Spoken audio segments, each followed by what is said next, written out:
La zone aéro. Eh bien, take-off. Press 7. Take note. Check. La France de Tango, bonsoir de Tango 3, il y a 0 gauche et attendez. Eh bien, bonsoir de... Bonsoir de attends, la France, en deux ans. Good morning, ladies and gentlemen. You're all very welcome to Route Air Flight already 401 to London Heathrow. La zone aéro. La communauté francophone de l'aviation et des pilotes.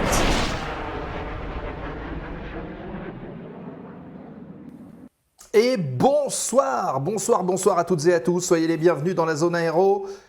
Salut Mathieu, salut Nicolas, ils sont là, ils sont connectés, comment ça va les amis? Hello Seb. Ah, je suis à l'antenne. Bah oui, C'est fait. Eh, C'est parti. on est pile à l'heure. Je faisais on une est pile grimace à l'heure. pour rigoler. C'est beau. Ça va Nico? Ouais. Ah. Et toi? Il y a les actus derrière. Ah oui, voilà. Bien, ravi de vous retrouver pour ce nouvel épisode de la zone aéro. Il y a déjà des gens qui sont connectés. Faites un coucou, vous qui êtes connectés dans le chat, parce que on vous voit un peu. Donc dites-nous bonjour, il y en a déjà qui l'ont fait.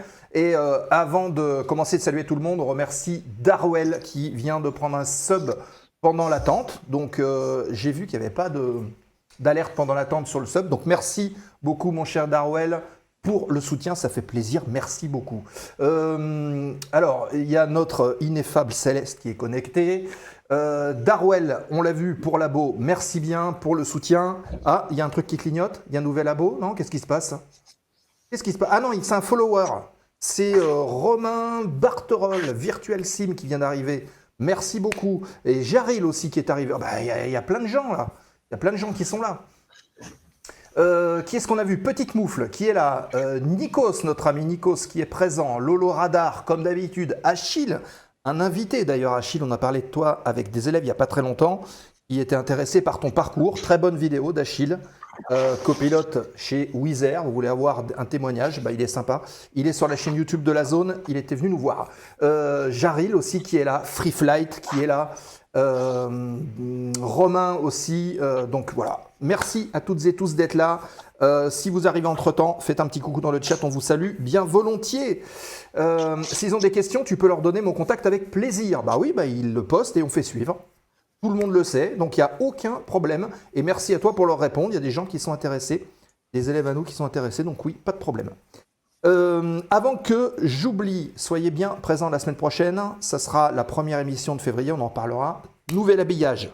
Vous verrez, il y a des choses. Alors, l'habillage visuel, il va rester à peu près le même, mais on a le plaisir d'accueillir une nouvelle voix off dans la zone aéro. C'est Marie. Elle a travaillé pour nous, voilà, vous verrez, il y a des petits changements qui sont très très sympas. Donc vous inquiétez pas, Arline, on la garde pour la partie Push to Talk et pour la partie Ground School. Et Marie, on l'accueille avec plaisir dans l'émission. Voilà, vous aurez des entités différentes selon les émissions avec des univers. Et puis en plus, c'est des pros, donc c'est parfait. Et puis Mathieu, il adore ça. Donc depuis qu'il a fait la voix off, Mathieu, il est au taquet. Ah oui, un grand merci encore à Lorenzo, ça a été formidable. En parlant de replay, je vous invite, déjà on salue celles et ceux qui nous suivent en direct, enfin pas en direct, en différé plutôt, sur la chaîne YouTube de la zone aéro. Les replays sont à J+14 et est sorti la nuit dernière le replay avec Rosalie Huck, pilote en aviation d'affaires, qui était venue nous témoigner un petit peu de son parcours et vous verrez qu'elle n'a pas chômé. Franchement, je vous invite vraiment à regarder ce replay. Vous verrez ce que organisation veut dire. J'en dis pas plus. Allez voir ce replay, il était super intéressant. Qu'est-ce que j'ai à dire d'autre? Le soutien de la chaîne, oui, c'est comme d'habitude. Vous faites comme Darwell, vous prenez un petit sub, deux cafés par mois, ça, à peu près. Voilà. Et vous n'avez pas de pub pendant les lives. Et en plus, vous pouvez voir les replays en primeur dès que l'émission est terminée sur Twitch. C'est déjà pas mal. En plus, vous avez des petits émoticônes. Bon, ça, c'est un petit peu du détail. Et puis, vous avez aussi la possibilité de nous soutenir avec Prime, comme l'a fait Darwell. C'est gratuit pour une chaîne Twitch tous les 30 jours. Donc, utilisez-le. Si vous ne l'utilisez pas, c'est l'occasion de le faire. Et nous, c'est comme si vous preniez un abonnement. C'est la même chose, sauf que c'est gratuit. Et puis, qu'est-ce que j'avais à dire de plus? Je regarde mes petites notes parce qu'à mon âge, je commence d'oublier Vers la mémoire. Ah oui, les replays, on en a parlé. Des lives TikTok aussi, il faut que j'en refasse un. Notamment sur le mois de mars, c'est prévu. Si vous êtes sur TikTok, rejoignez la page de la Zone Aéro. On va faire des lives improvisés de temps à autre, un petit peu sauvages, entre guillemets, mais qui pourront traiter de sujets qui vont arriver ou qui sont passés. Donc c'est intéressant. C'est pas des lives qui durent longtemps, ça dure pas 1 heure, ça durera peut-être 20 minutes, une demi-heure. Mais ça sera l'occasion d'échanger avec vous sous un autre format. Donc rejoignez la chaîne TikTok, évidemment. Merci d'avance. Les amis, Mathieu, Nico, tout va bien? Quelque chose à rajouter? On est installé, confortablement dans le canapé. Sujet intéressant. Enfin, tous les sujets sont intéressants, mais ce soir, il concerne ceux et celles qui veulent se lancer en ligne. Exactement, sur la formation. Voilà. On va en savoir beaucoup a priori et surtout ce qui nous attend dans l'avenir. Ouais.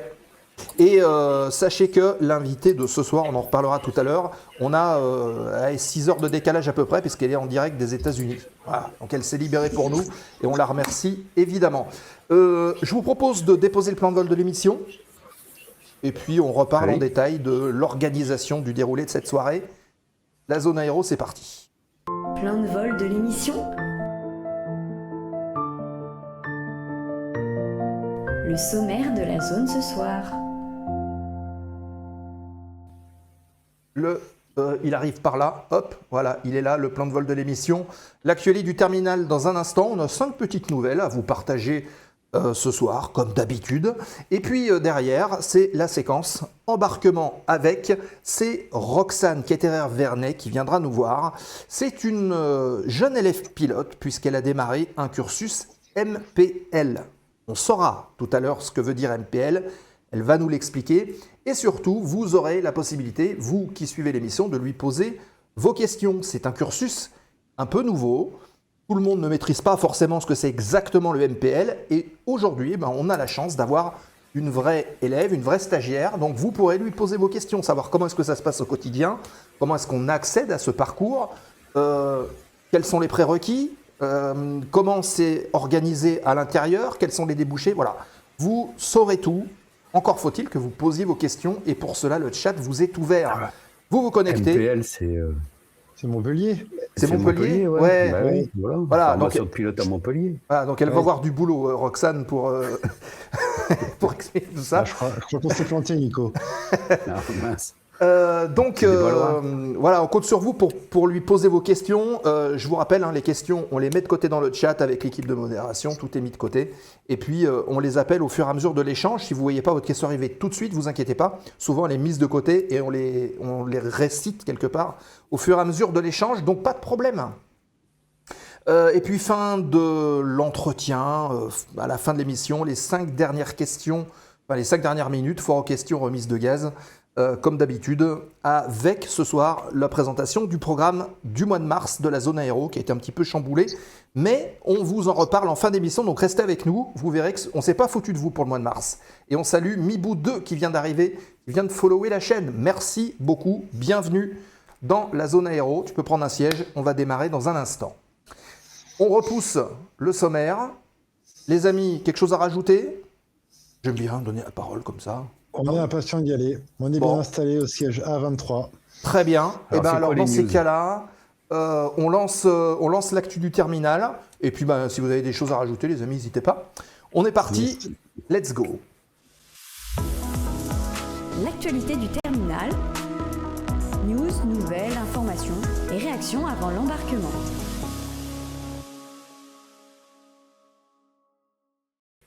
Et on est parti pour l'actualité du terminal de ce soir. Alors attendez, parce que je crois qu'on a perdu Mathieu là. Il est où Mathieu? Il est là. Voilà, on a retrouvé Mathieu.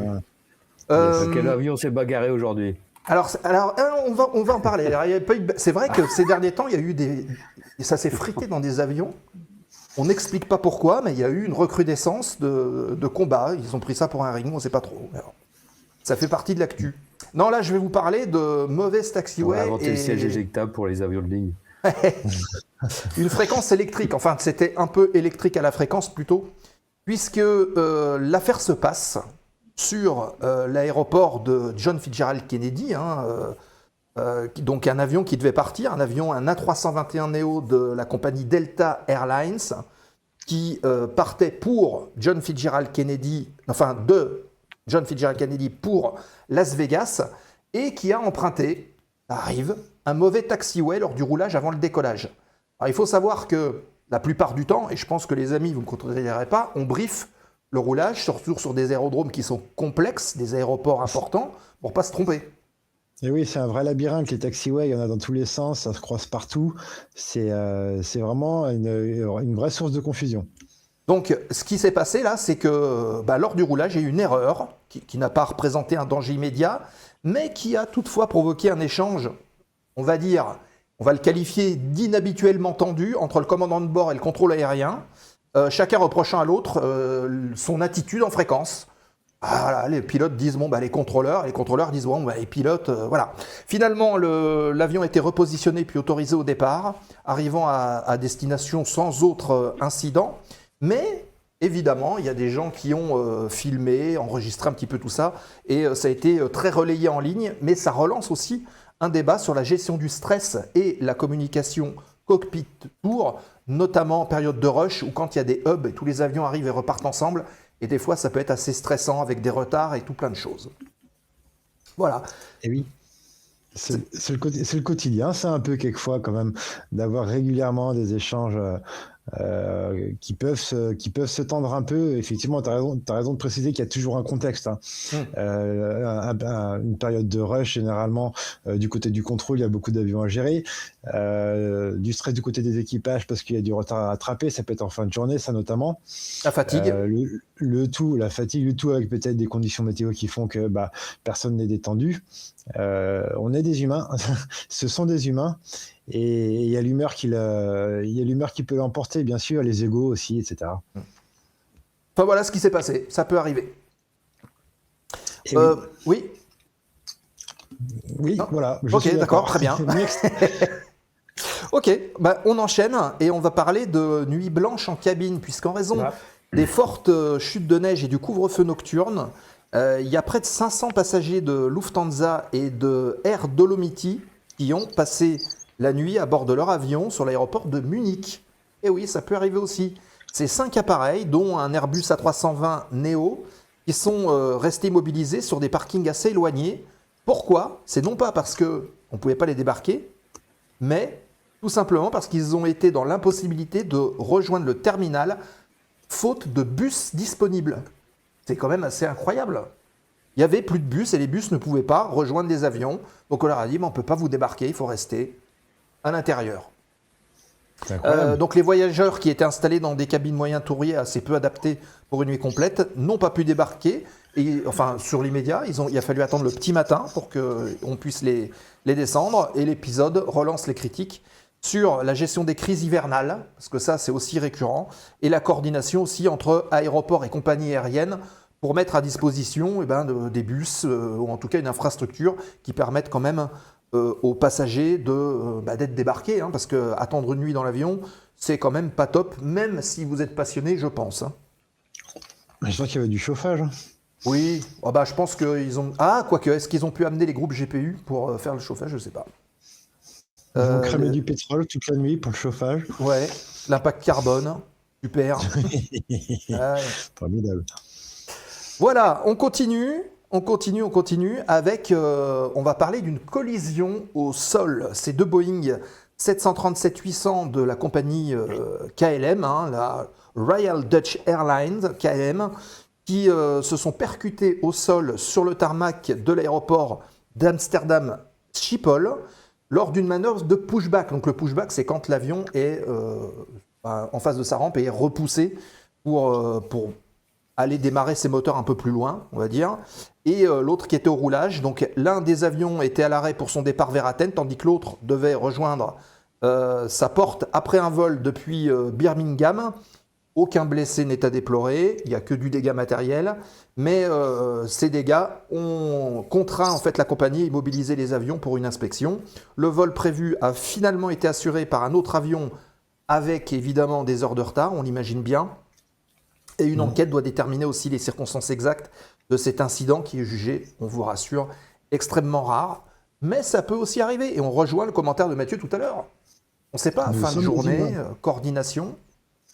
Il y a plein de choses qui peuvent se passer. On fait tous des erreurs, bien sûr. Ouais. On continue.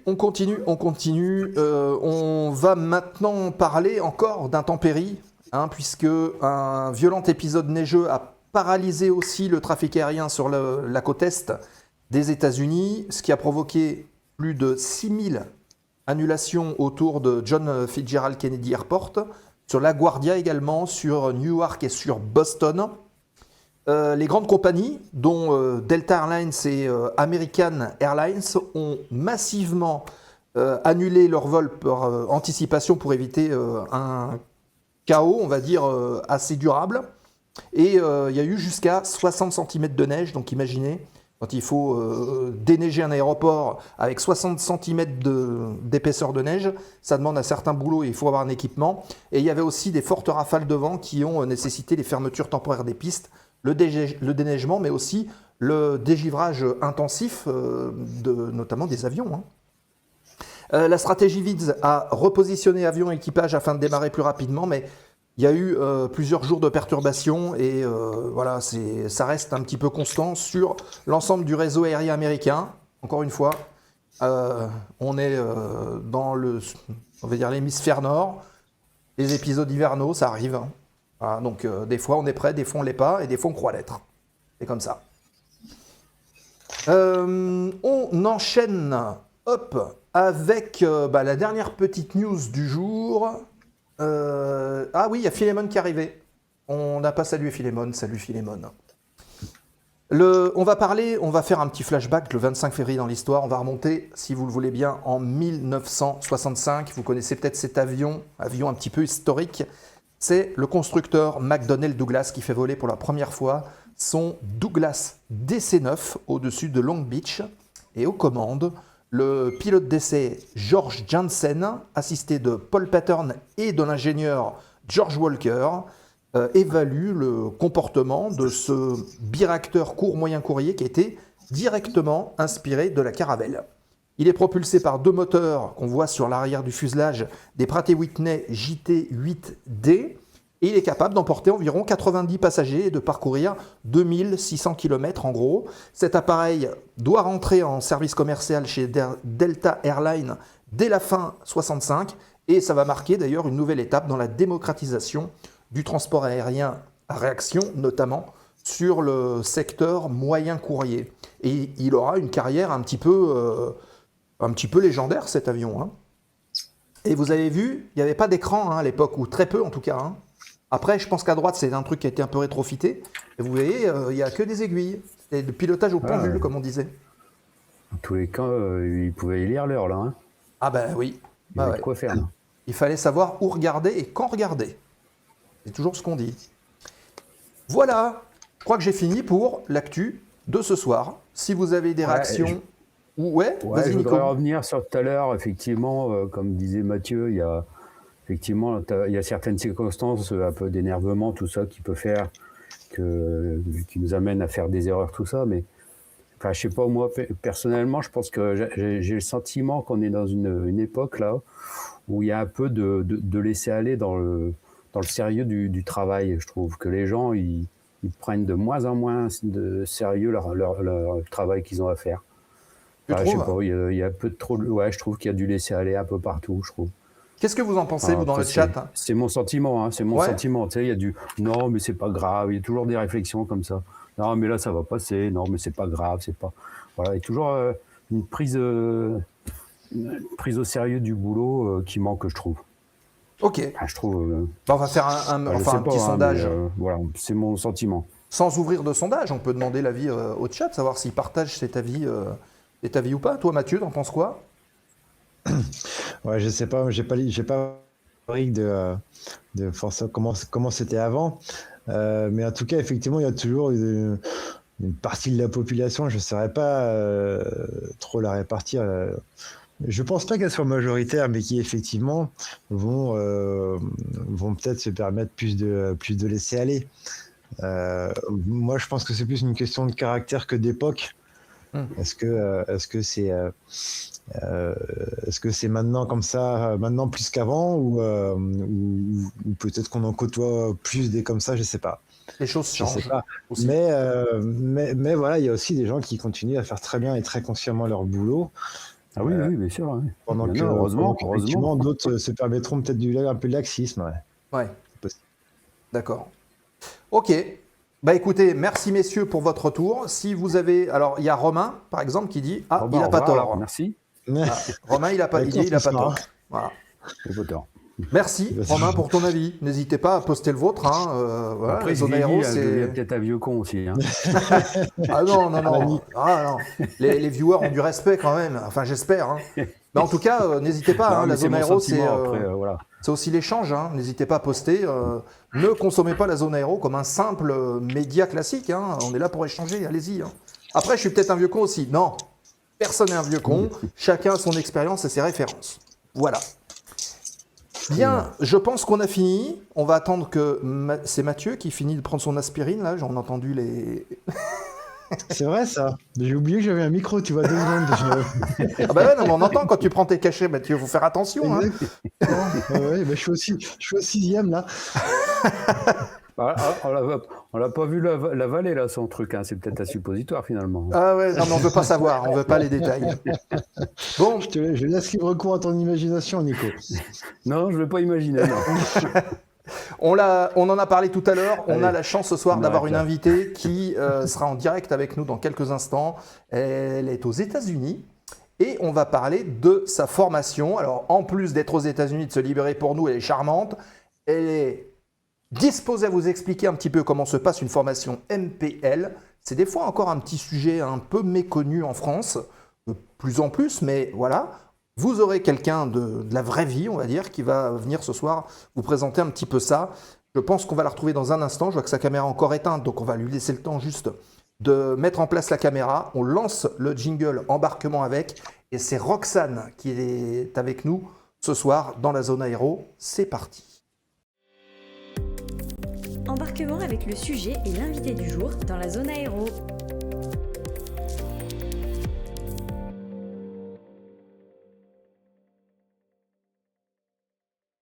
Et ce soir, nous saluons Roxane. Bonsoir Roxane. Bonsoir, merci de m'avoir invité sur l'interview. Eh bien, Salut. ça marche super. Bonsoir Roxane. En ce moment, au niveau technique, Bonsoir. on est au taquet. Voilà. Alors évidemment, à la bonne habitude, il y a le chat qui va te dire bonsoir. Tu vois, il y a Lolo Radar qui commence. Bonsoir Roxane, coucou Roxane, il y en a plein. Ça y est, c'est parti. C'est parti. Merci le chat de saluer notre invité. Merci Roxane en tout cas d'être présente. Il est midi de l'autre côté de l'Atlantique. Et on t'a invité ce soir pour nous parler un petit peu de la formation MPL. Parce qu'en France, on en entend parler, il y en a qui savent, d'autres moins. Et puis on voudra avoir un petit peu plus d'infos là-dessus et en même temps de connaître un petit peu ton parcours, savoir quels sont tes rêves, qu'est-ce que tu comptes faire demain, comment est-ce que tu vis un petit peu tout ça. Et donc, on va commencer comme on fait d'habitude par une petite présentation. Donc je te propose, on va dérouler un petit timer qui va s'afficher au-dessus de nous là. Et en 1 minute, nous faire déjà une petite présentation simple. Et après, on rentre un petit peu dans les détails et nous, on a déjà des questions de prévues. Ok ? Ça marche. Allez, on est parti.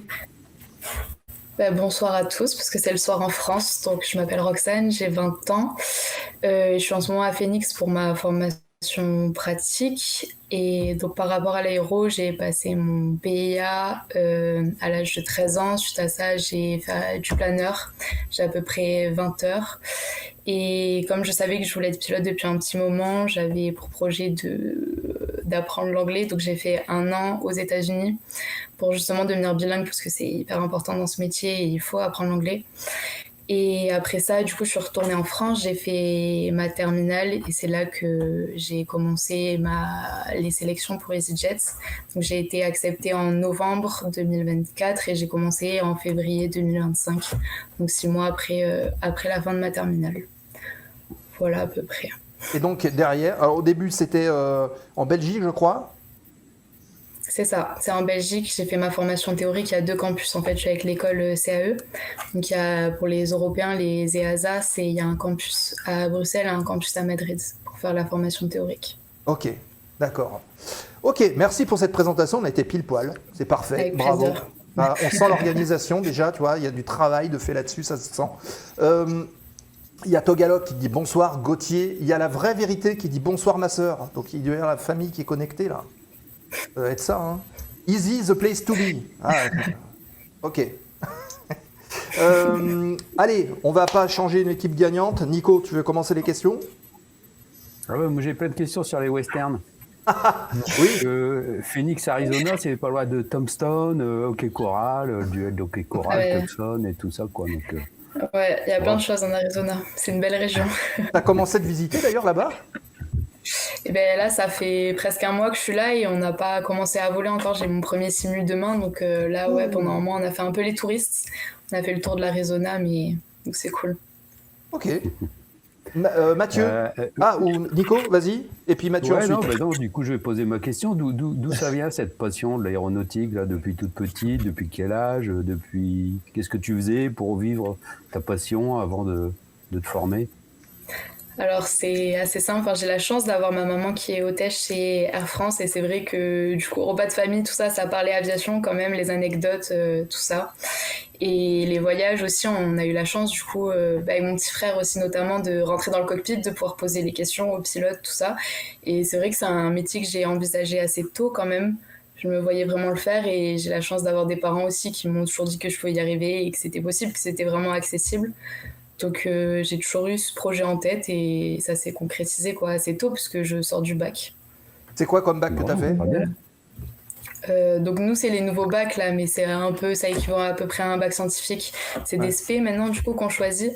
Et j'avais maths, physique et anglais, donc voilà. Ah oui, c'était orienté. Pareil en tête, je savais que je voulais faire pilote de ligne, donc j'ai choisi les SP qu'il fallait pour faire ça quoi. D'accord. Merci Toga, je viens de voir ton message. Merci pour le sub. Ah oui, qui est passé sûrement pendant le jingle. Merci beaucoup mon cher Toga. J'ai mon pote Sayou qui vient de commencer la théorie avec CAE. Donc voilà, je pense que c'est la même chose sur du MPL. Mathieu? Oui. Moi, j'ai effectivement une question. Je voulais savoir un petit peu comment tu t'étais organisé, dans quelle direction tu avais tourné tes recherches, parce que tu t'es dit que bah, voilà, après ton bac, tu voulais faire une formation de pilote. T'es passé par quelle étape, quelle piste? C'est la recherche internet, mais après aussi du bouche à oreille et parler. Et comme je vous ai dit, du coup, j'ai la chance d'avoir ma mère qui est dans les avions, quoi, tout le temps, qui peut parler aux pilotes. Donc, bouche à oreille, et c'est de elle qu'il a entendu d'un pilote, en fait, que j'ai entendu parler de la formation MPL EasyJet. Et j'avoue qu'après, à l'heure actuelle, moi, je me sentais plus en sécurité parce que j'ai fait un prêt, tout ça pour l'école aussi, d'être dans un programme MPL et d'être sélectionnée par une compagnie, plutôt que faire une formation intégrée où après il faut passer des sélections et de l'insécurité que ça apporte après derrière aussi, de pas savoir dans quelle compagnie on allait aller quoi. Donc il y a le programme MPL EasyJet qui était ouvert, donc j'ai postulé sur ça et j'ai eu la chance d'être pris et j'ai pas forcément fait d'autres sélections, tout ça. Donc, ok, t'as pas cherché à multiplier les sélections et par défaut t'es arrivé chez EasyJet. Non, t'as visé EasyJet en première intention. Et je l'ai eu. Ok, ben c'est super. Alors, parce que par rapport à d'autres sélections type cadet d'Air France, par exemple, quelle est la différence entre une sélection cadet Air France et une sélection cadet EasyJet? Alors, la sélection cadet EasyJet, elle est en 3 étapes. Donc, il y a d'abord une étape d'anglais, que moi, personnellement, j'ai pas eu à passer, mais c'est à peu près du niveau du LILAT, je dirais, qui demande, donc c'est un entretien en fait en anglais qu'on passe. Moi j'ai pas eu à le passer parce que j'ai eu mon diplôme américain, donc et si on a un diplôme, le TOEIC, tout ça, l'ILAT, on peut leur envoyer, donc on n'a pas besoin de passer cette étape de la sélection. Ensuite il y a une épreuve de maths, physique, psychotechnique, un peu le même style, moins dur quand même, parce que du coup la grosse différence c'est que le programme, la CAE EasyJet, demande un niveau bac, donc pour maths, physique, et que du coup les NAC par exemple ou les cadets Air France, c'est un niveau prépa qui demande, donc c'est ça la grosse différence sur les maths, la physique. Et psychotechnique. Oui, t'as gagné 2 ans en fait. C'est ça. J'avais les prérequis bac, donc c'est ça qu'il me fallait pour moi. Et après, pareil, on s'entraîne, mais une manière, c'est de l'entraînement sur les psychotechniques. Il y a un site pour s'entraîner, on s'entraîne et on les passe pareil. Et donc, dernière étape, qui est la 3e, c'est entretien de groupe, entretien individuel. Donc ça, c'est un peu les mêmes dans toute sélection de pilotes, quoi. Entretien avec des pilotes de chez EasyJet. Ok, tu t'es préparé d'une manière précise, tu avais des coachs un peu pour les entretiens notamment? Pour les entretiens, oui, donc il y avait une entreprise qui s'appelait Aviation Advice qui nous a vachement aidés et je les remercie beaucoup, qui n'existe plus maintenant, mais qui nous a aidés en fait pour les entretiens de groupe et individuels, qui ont préparé tout ça, qui ont fait un job super, qui préparaient des entretiens de groupe avec tous les futurs cadets quoi, qui voulaient se présenter, qui donnaient de super conseils et qui nous ont aidés aussi pour les entretiens individuels, pour le construire tout ça. Et notamment pour les personnes comme moi qui sortent du bac, qui savent pas trop comment faire des sélections, se présenter à un entretien et convaincre, ils m'ont vachement aidé et c'est aussi grâce à eux que j'ai réussi. Eh ben, visiblement, ils ont fait du bon boulot, effectivement. Ok, merci. Alors avant toute chose, parce que c'est vrai qu'on ne parle peut-être pas assez du contenu, mais est-ce que tu peux nous définir ce que c'est NPL et en quoi c'est différent, quelque part, des formations de pilotes de ligne un peu plus courantes? Donc alors MPL ça veut dire Multi-Crew Pilot License et donc en fait la grosse différence c'est que on nous prend dès le début et comme du coup on discutait avec Nico là, c'est que je pourrais pas voler dans un aéroclub ou quoi, on passe vraiment toutes les qualifs et toutes les licences pour être pilote de ligne, donc c'est vraiment en fait axé sur la ligne et aussi en partenariat avec une compagnie précise, on est MPL avec telle ou telle compagnie aérienne. Donc ils nous prennent de 0 et ils nous emmènent jusqu'à faire pilote de ligne, donc le type rating sur la machine sur laquelle on va voler. Mais on pourrait être que copilote, c'est pour ça c'est le multi-crew. On peut agir qu'en copilote et donc on ne passe pas de CPL qui nous aurait permis d'être capitaine d'une mission par exemple. Il faudrait être vraiment dans un cockpit avec 2 pilotes et voilà. Mais c'est ça la seule différence, c'est qu'il n'y a pas de CPL quoi. Ok. Et après, c'est le même parcours, même entraînement, même chose. Même parcours. Là, si je devais comparer avec... Parce que notre école, ça, eux, ils ont aussi des élèves qui font un ATPL intégré. C'est que nous, là, à Phoenix, on passe moins de temps et on passe pas de qualif, en fait. Eux, ils passent le CPL, qui est une grosse qualif quand même à Phoenix. Et nous, en fait, après, on est envoyé à Milan faire les simus du 320. Et c'est là qu'on va passer nos qualifs, par contre, IRME et la QT sur 320. Donc directement sur Simu? Ouais, là du coup à Phoenix on va faire à peu près 90 heures de vol, dont Simu et vrai vol, et l'UPRT qu'on fait à Londres, mais après on est envoyé à Milan directement après ça, quoi, sans qualif en soi, c'est pas là ce qu'on fait à Milan, donc c'est à Phoenix, c'est pas validant de n'importe quelle licence quoi. Ouais. Alors vous faites quoi? Vous allez faire quoi à Phoenix? Ces 90 heures de vol, c'est quoi? Est-ce que c'est du monopilote ou c'est déjà du vol en équipage? C'est du monopilote, enfin c'est du single engine en tout cas. Et après, on apprend à voler quoi, mais. D'accord, donc ça va quand même. Vous allez quand même avoir des heures de solo par exemple? Il y a 30 heures de simu à peu près et 60 heures de vrai vol du coup sur les Piper Archer, dont 10 heures de solo, ouais. D'accord, donc les solos sont prévus. Ouais. Dans votre formation, d'avoir, même si c'est une formation qui est basée sur l'apprentissage pour voler en équipage, un tout petit peu de solo, quand même. Il y a 10 heures de solo. Parce que ça, effectivement, mais très peu quand même.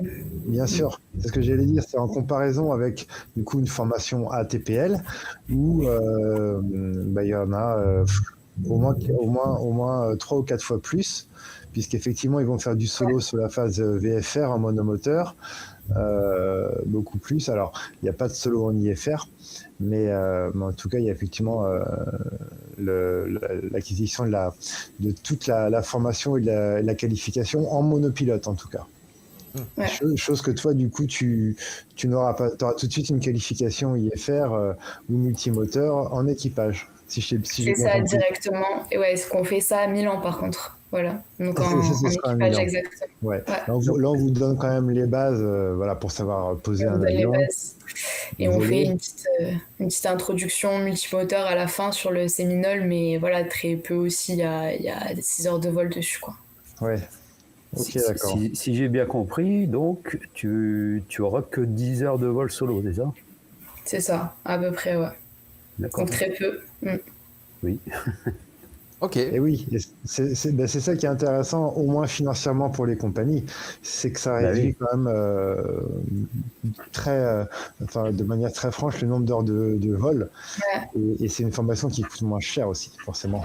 Sachant que le gros À la du boulot compagnie. ensuite, c'est pas justement d'être monopilote. Et oui, Ben, la c'est ça, finalité. c'est parce que c'est accès pilote de ligne et qu'on sera pas seul dans le cockpit dans tous les cas, donc c'est pour ça qu'ils nous font faire ça, ouais. Pour l'instant, enfin quoique, on en a parlé cette semaine, l'Europe a retoqué l'application du monopilote, donc pour l'instant, c'est pas encore au goût du jour. Je rappelle au chat, si vous voulez poser des questions, vous pouvez faire comme Philémon ou Achille là, qui ont commencé de poser vos questions. On est là, Roxane est là, on est là pour échanger. Si vous avez des questions, il n'y a pas de questions bêtes. Vous les posez, nous, on les met de côté, on discute ensemble. Allez-y, faites-vous plaisir. On salue Fingergold aussi qui est arrivé. Bonsoir, bonsoir. Allez, Philémon, il demande, il dit, mais est-ce que ça peut évoluer un an après? On ne reprend pas le CPL de 0? Est-ce que j'ai pas compris? Est-ce que quoi? Philémon, Si on n'a pas est-ce que ça voulu. peut... En gros, allez, on va raccourcir. Dans un an, où tu seras dans un an? Tu as déjà un ordre d'idée? Chez EasyJet, j'espère.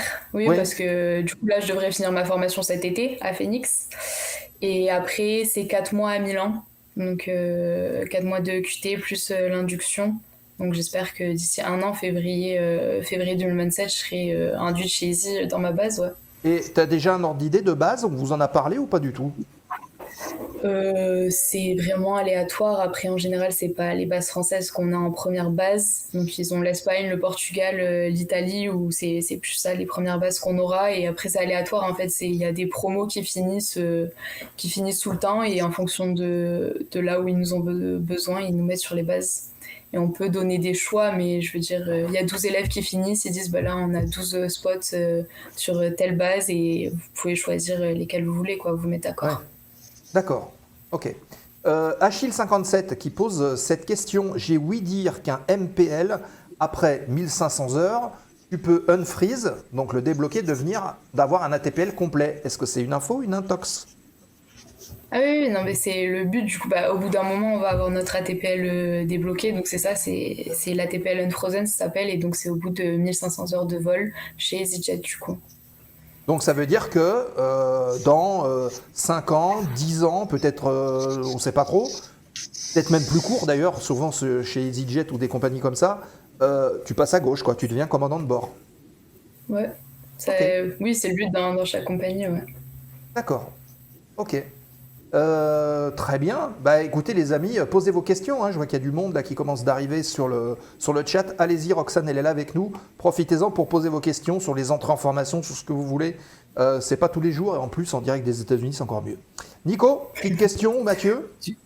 Ouais, je veux dire, en France, tu avais déjà piloté un peu, faire des baptêmes de l'air ou en aéroclub? J'avais fait un baptême, oui, et après j'avais 20 heures sur planeur. Et que j'avais fait fin collège, quoi, donc j'étais assez jeune, mais 20 heures sur planeur, oui, c'est pas négligeable, ça m'avait fait tester un peu les commandes quand même et avoir un premier sens de ce que c'est de voler. Un BIA? J'avais eu la chance de faire ça. Et BIA, que j'avais fait à 13 ans. Et j'avais fait à l'ENAC, justement. Dans les locaux de l'ENAC, j'avais pris les cours là-bas, donc, parce que je viens de Toulouse. C'était super. Vous vous êtes raté avec Mathieu, là.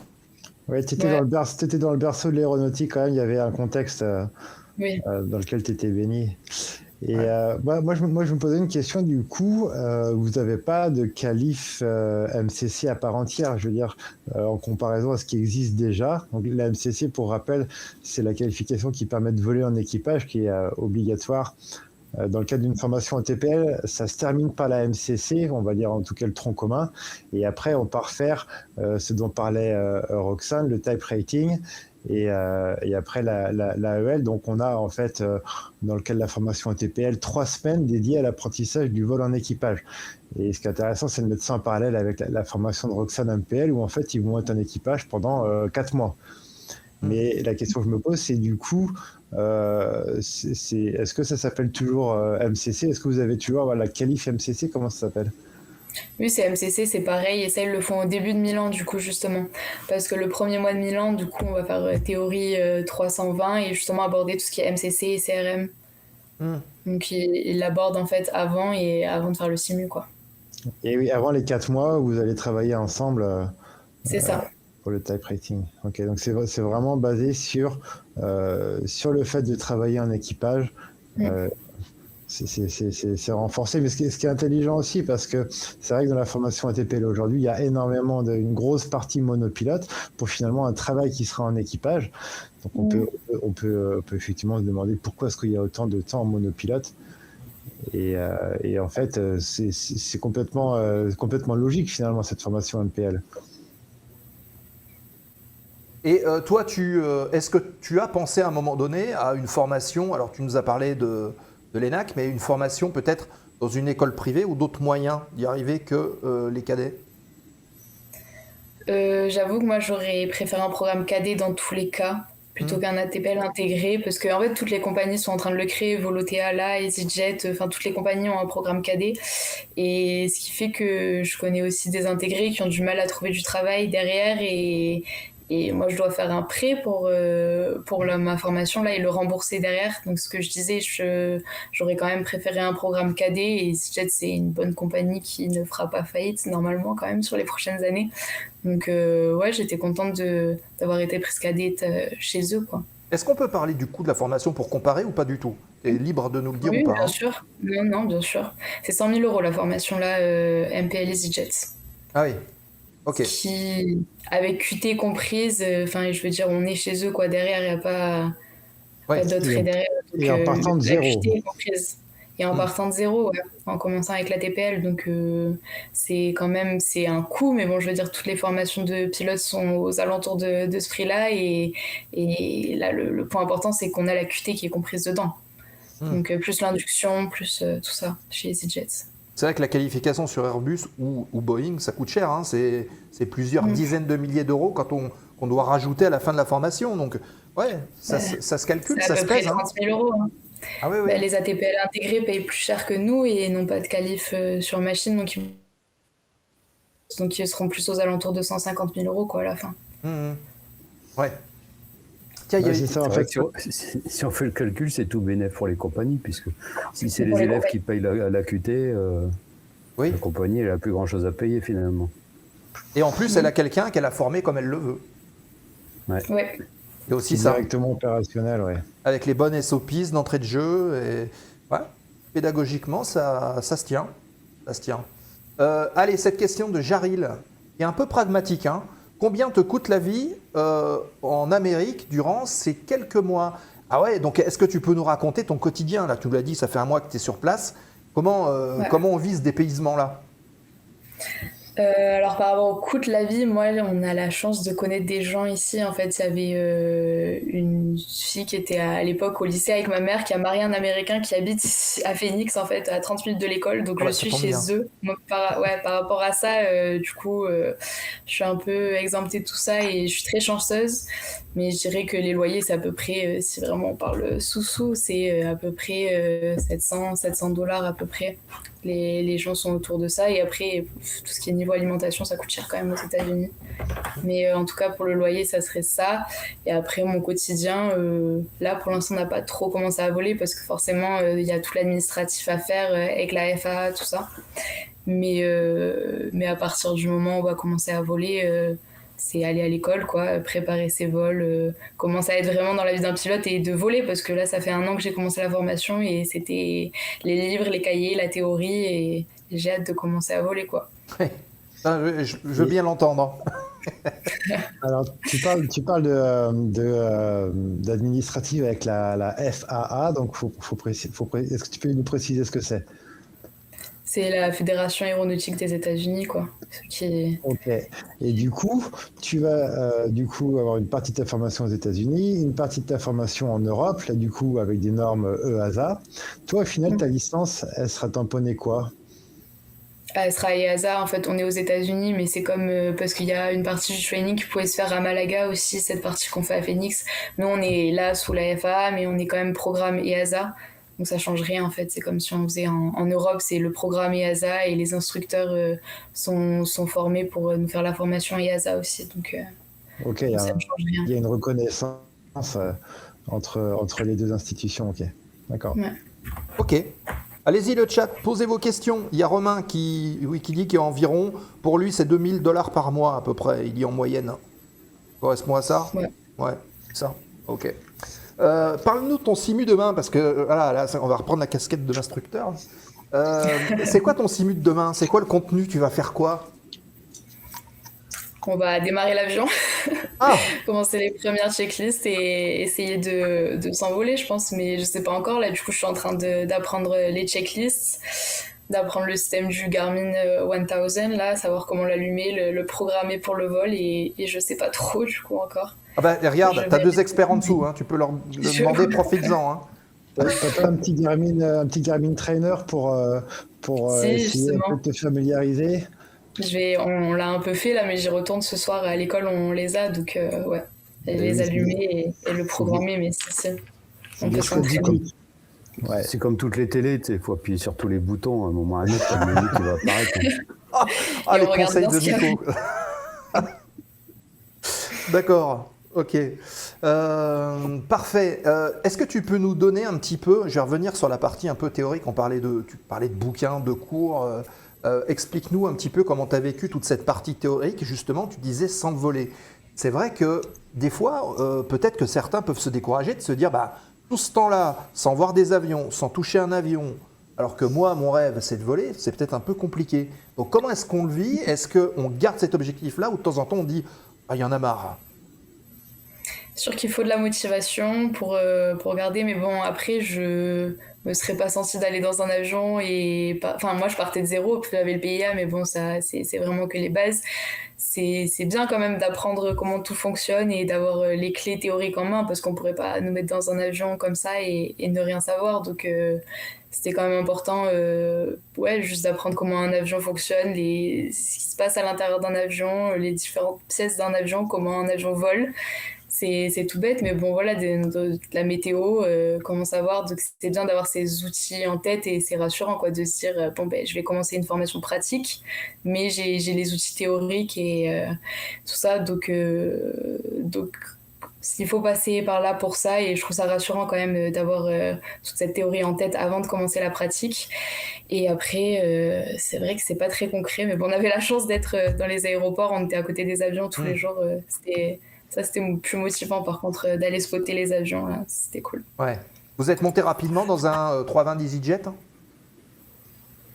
Il y avait des simus à l'école, on a fait plus, on est monté dans le Boeing, dans le 737. Ah, ok. Mais non, là pour l'instant, du coup, on n'a pas vraiment touché les simus d'EasyJet en tout cas. Ok. Ça, sera c'était à en Milan. Belgique, c'est ça? Là, c'était en Belgique, ouais, dans le centre, à l'aéroport de Zaventem.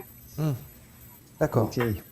Il y a des questions. Est-ce que, Oui, vas-y Nico, et on posera Est-ce les que- questions du chat après. Est-ce que quand tu seras installé donc dans la compagnie, copilote, tu feras tes trajets, etc. Est-ce que tu comptes après aller en aéroclub et puis passer tes licences pour pouvoir piloter à côté ou... Je sais pas encore, mais je pense que ça pourrait être bien. Ben là, j'ai hâte de commencer à voler à Phoenix. Ça a l'air incroyable quand même de voler sur la petite machine. C'est très différent. Ça n'a aucun rapport avec le métier de pilote de ligne. Mais oui, pourquoi pas. Je pense que ça m'intéresserait de voilà. Après, c'est complètement différent. C'est du loisir et ça s'éloigne du métier concret de pilote de ligne, vraiment très opérationnel. Ça serait pour du loisir, ouais, pourquoi pas. Elle va finir FI cette jeune fille, les gars. Hein. Mais- Vous verrez, hein. Je vous le dis, moi. Allez, il y a 2 questions du chat. Très bonne question d'ailleurs d'Alex qui pose cette question. Quel est ton conseil à toi, personnel, pour se lancer dans des études de pilote? D'avoir beaucoup de motivation parce qu'il en faut pour tenir ces 2 ans, et même c'est plein de sacrifices financiers, tout ça, être loin de sa famille, mais bon, je veux dire, c'est notre objectif de vie réellement, voilà, ça se fait, et c'est passionnant même d'apprendre sur tout ça, donc rester motivé et voir le bout, parce que bon, quand on se dit qu'il y a des gens qui font des études pour être médecin, tout ça, enfin, nous on a de la chance, quoi. Ces 2 ans de formation, c'est assez rapide quand même. Enfin, mon ATPL, il est passé vite, et je veux dire, là je suis à Phoenix maintenant, c'est la belle vie quand même, il y a pire comme formation, donc une fois que l'ATPL est passé, quand même on voit le bout du truc, et Milan, ça sera concret, et on est heureux d'être à Milan aussi, et d'enfin toucher aux machines, et ça va vite en fait.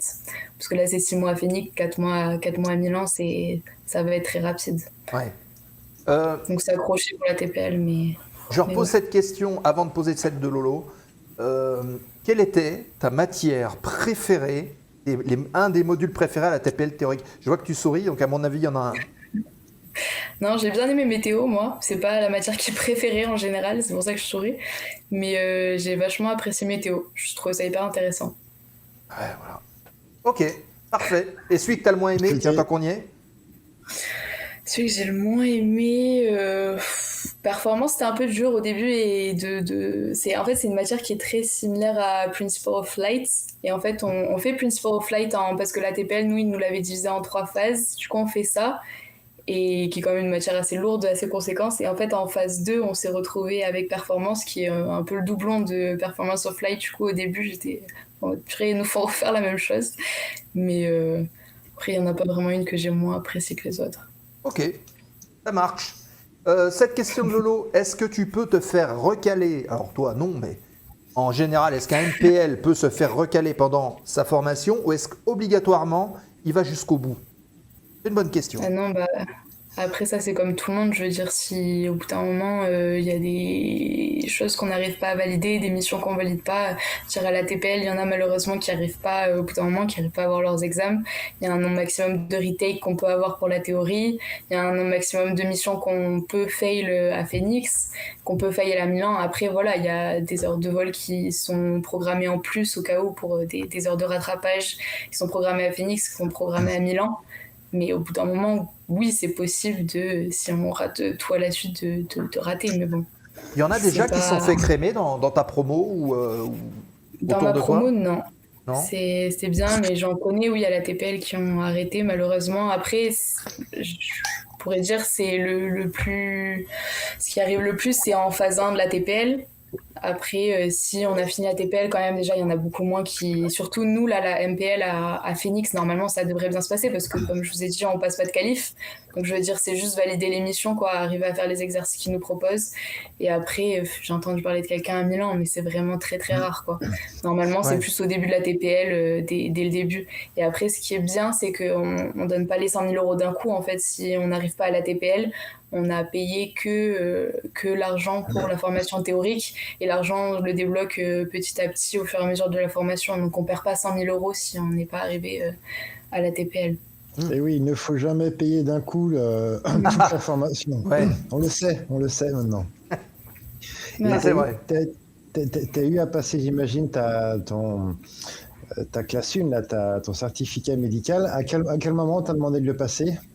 Avant de payer quoi que ce soit, même avant de faire des sélections, ça serait plus intelligent, parce que malheureusement, en fait, si ça peut arriver, même de devoir faire des examens complémentaires, et je sais que c'est long et c'est stressant, donc je conseillerais de la faire direct. Ça a un coût, mais en fait, je veux dire, si on n'arrive pas à avoir la classe médicale, ça sert à rien de même se lancer, de mettre de l'argent dans des sélections, dans des préparations de sélection, et encore moins dans une école, parce qu'on pourra pas juste pas le faire, quoi. Je rebondis sur ce que tu viens de dire. Est-ce que les sélections sont payantes? Alors, pas les sélections EasyJet, mais je sais qu'il y a des sélections qui sont payantes, et je veux dire, moi, j'ai payé des trucs sur le côté, par contre, pour me préparer à ces sélections qui étaient gratuites, mais j'ai engagé de l'argent sur ça, quoi, donc oui. Tiens, justement, est-ce que tu peux nous en parler? Comment tu as fait ton choix? Qu'est-ce qui t'a dit que tu avais besoin de se préparer sur ce truc-là? Surtout qu'en plus, tu as de la famille dans l'aérien, donc qu'est-ce qui t'a fait franchir ce cap-là? Alors il y a du coup la partie écrite des sélections maths physique que je voulais quand même voir à quoi ça ressemblait, même si c'est niveau terminal, il faut toujours se préparer. Je veux dire, ça, je trouve ça un peu fou d'y aller sans aucune préparation. Donc ça c'était sur internet, sur un site, on se prépare. Je voulais voir à quoi ça ressemblait quoi. Les examens et surtout les psychotechniques aussi, il faut se préparer quoi, parce qu'ils sont tous sont des têtes différentes et il faut s'entraîner quoi, tout simplement. Donc voilà, et après pour les entretiens groupe et individuels, je veux dire, je savais que j'étais motivée, et j'avais le fond, mais je voulais la forme en fait, et je veux dire, c'était après mon année terminale, je voulais être pilote de ligne, et c'est pas que j'avais que ça, mais bon, je voulais essayer de mettre le plus de chances de mon côté pour être prise chez EasyJet, quoi, donc j'allais pas laisser un pourcentage à la chance, quoi, je me suis préparée à fond, et voilà. Ok. T'étais bon élève au lycée, t'as eu un bac haut la main ou t'étais, on va dire, assez standard?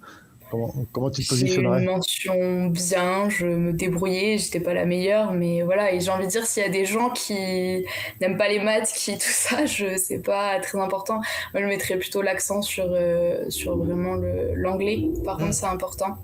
Après, l'anglais à l'école, en France, je trouve que c'est pas très bien appris. S'il y a des gens, justement, je suis allée 1 an aux États-Unis moi, pour apprendre l'anglais. Mais s'il y a des gens qui peuvent partir à l'étranger, tout ça, qui galèrent avec l'anglais, qui partent à l'étranger parce que c'est la meilleure école et je trouve que c'est la meilleure façon d'apprendre. Et au-delà de la langue, c'est une super expérience personnelle et humaine, quoi. Pour les bières? Absolument. Non, pas pour les bières. Pas que.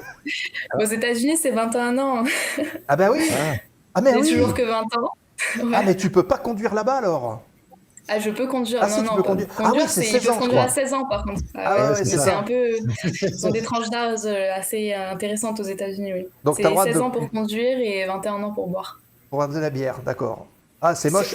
Tu vas rentrer avant de... Ah là là, c'est... Voilà. Sans aller aux États-Unis, mais tu avais une méthode peut-être pour travailler en France ton anglais, ou qu'est-ce que tu faisais de particulier pour... C'est en toute honnêteté, j'étais pas très bonne en anglais avant de partir aux États-Unis. Je me suis vraiment dit, allons aux États-Unis, quoi, parce que c'est juste que je trouve ça dur dans une école, on est 30 élèves dans une classe d'anglais, c'est en pratiquant qu'on apprend en fait, et on n'a pas trop l'occasion en classe d'anglais en France. Je trouve que l'anglais est mal appris, ça devrait pas être une matière, ça devrait être, on devrait faire de l'histoire en anglais, et voilà, ça devrait être comme ça.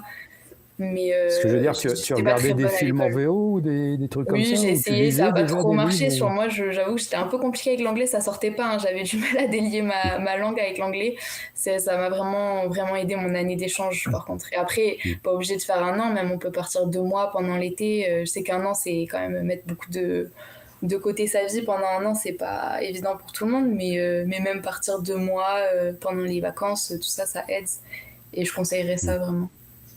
Okay. Et là où tu as tout à fait raison, Roxane, c'est que dans le système français, dans l'apprentissage des langues de manière générale et de l'anglais bien sûr en particulier, on apprend beaucoup à le lire, on apprend beaucoup à l'écrire, on apprend pas mal à le comprendre, mais on n'apprend pas du tout à le parler.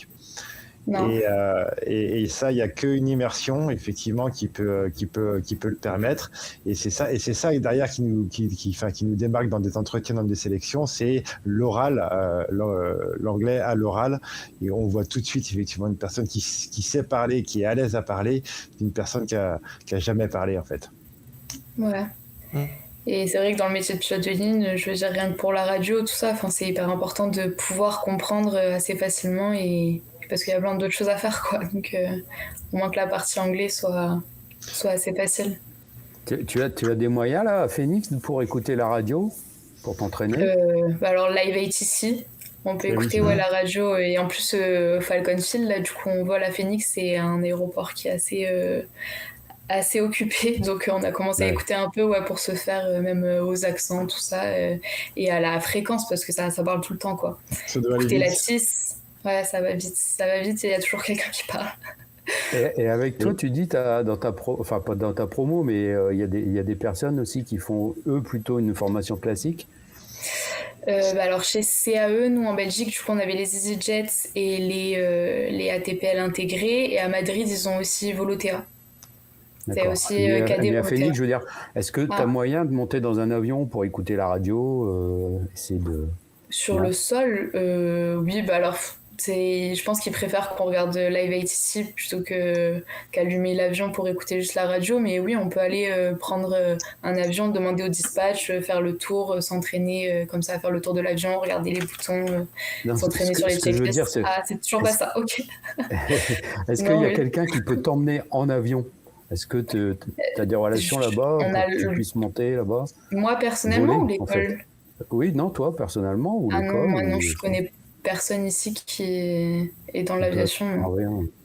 Et après, juste, je sais qu'au niveau réglementation, on a le droit d'être passager, mais alors vraiment, par contre, pas exercer en tant que pilote de ligne aux États-Unis, là, on n'a pas le droit. Ouais, non, bien sûr, non, mais c'est Mais- pour, tu vois, si tu montes en avion, s'il y a quelqu'un qui t'emmène, déjà là, tu peux écouter la radio. Oui, Et j'aurais puis bien même aimé, parler, mais non. Non, j'aurais bien aimé, mais je connais personne, non, malheureusement. Bon bah Nico, tu vas faire jouer tes contacts, hein. Tu vas trouver, Ouais. tu vas trouver des Mais je pilotes veux bien, à hein. Phoenix. Ouais. Bon, ouais, je vais pour appeler Rox- alors. Ce soir, s'il Tu te veux faire plaît. du P51 Mustang? Bon, il faut voir avec Nico. Nico, Ça marche. il a le bras long, attention. Ouais. Free Flight, je confirme pour l'anglais. Il était une truffe au bahut, il nous dit. Hein. Un séjour à San Diego, puis à Kingston, et au retour, il parlait mieux que le prof. Il dit malheureusement, il ne l'a pas entretenu. Bon, Free Flight, la prochaine fois, tu nous parles en anglais 100% pendant 2 heures. Ça marche? On fait ça? On fait ça. D'ailleurs, we can continue in English, so, ok? Elle va dire oui, hein.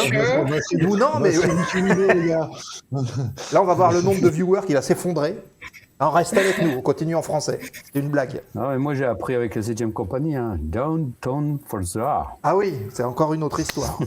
Tu vas connais perdre ça. des viewers. Bah oui, c'est ça. Hein. Alors, j'ai mis des questions de côté. Continuez d'en envoyer dans le chat, on les met de côté. Il y en a que j'ai enlevées parce que elles ont déjà été posées. Alors, attendez, hop. Qu'est-ce que tu comptes faire une fois que tu seras pilote de ligne? Alors, on va peut-être élargir encore la question. Une fois que tu vas démarrer en tant que copie, si demain tu te projettes, dans quelle compagnie tu voudrais travailler? Je crois que j'ai déjà une petite idée. Mais... Alors, EasyJet, c'est une très bonne compagnie pour commencer. Je dirais des gens qui font leur carrière chez EasyJet, donc je serais très contente d'être chez EasyJet déjà et j'essaierai d'avoir mes 1500 heures pour avoir l'ATPL Unfrozen. Après, je veux dire, pour tout Français, on sait très bien que il y a une compagnie qui est quand même demandée et qui est l'objectif pour pas mal de gens, on va pas se mentir. Bah, c'est la compagnie à maman. C'est la compagnie à maman, ouais.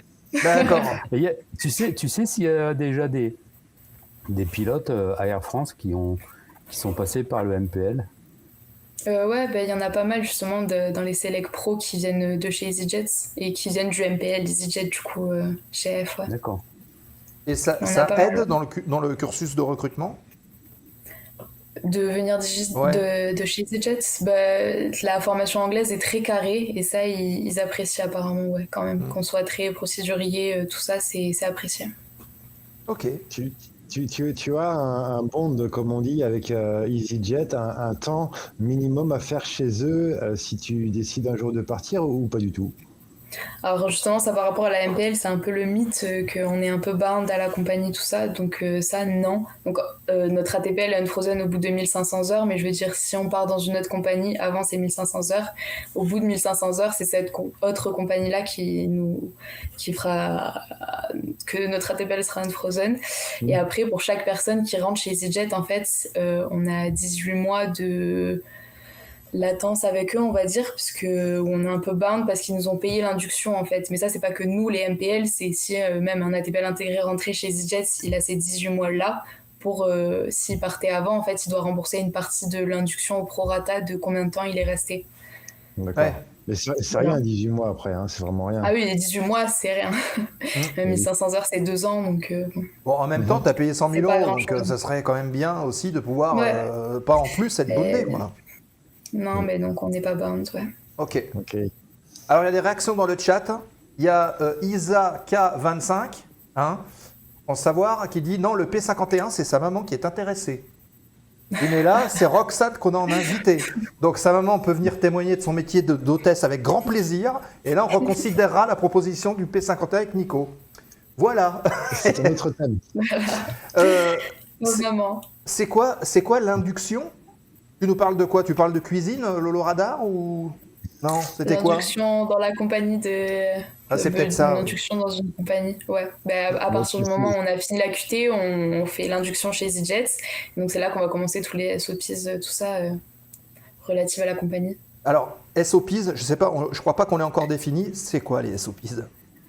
Standard Operation Procedure, c'est les procédures de la compagnie que EasyJet veut qu'on applique, quoi, parce qu'elles sont différentes dans chaque compagnie. Ouais.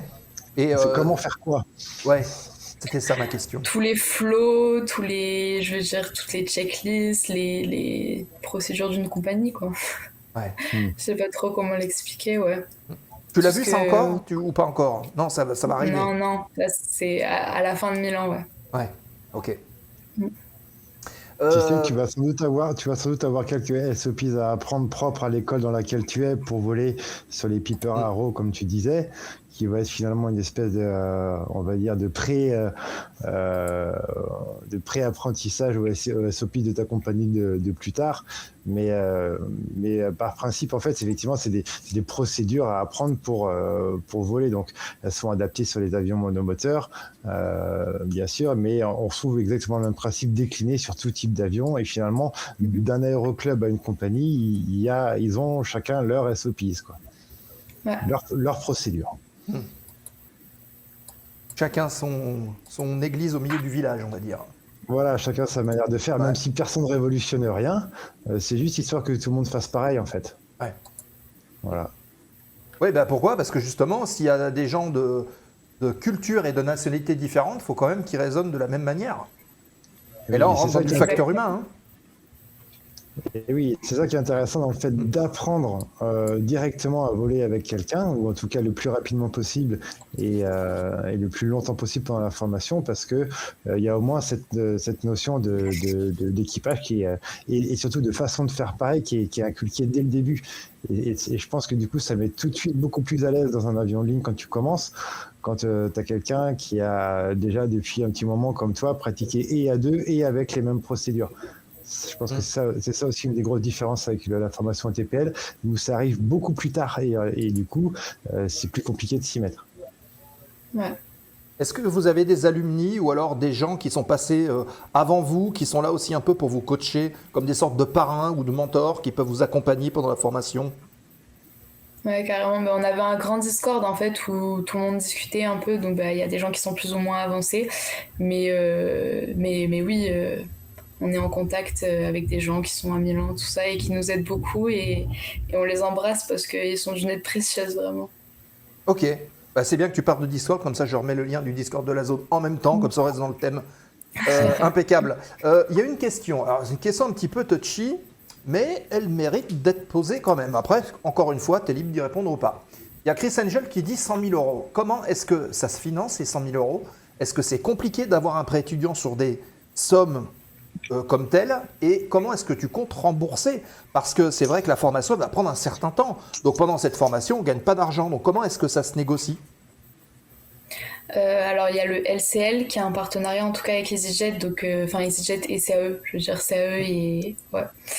Ça c'est plus simple parce qu'ils sont au courant de la formation, ils sont au courant de comment ça se passe, ils sont au courant de combien de temps ça dure, et je veux dire parce que si on arrive à la banque et qu'on dit je dois emprunter 100 000 euros, ils vont faire une tête bizarre. Mais ouais, il y a un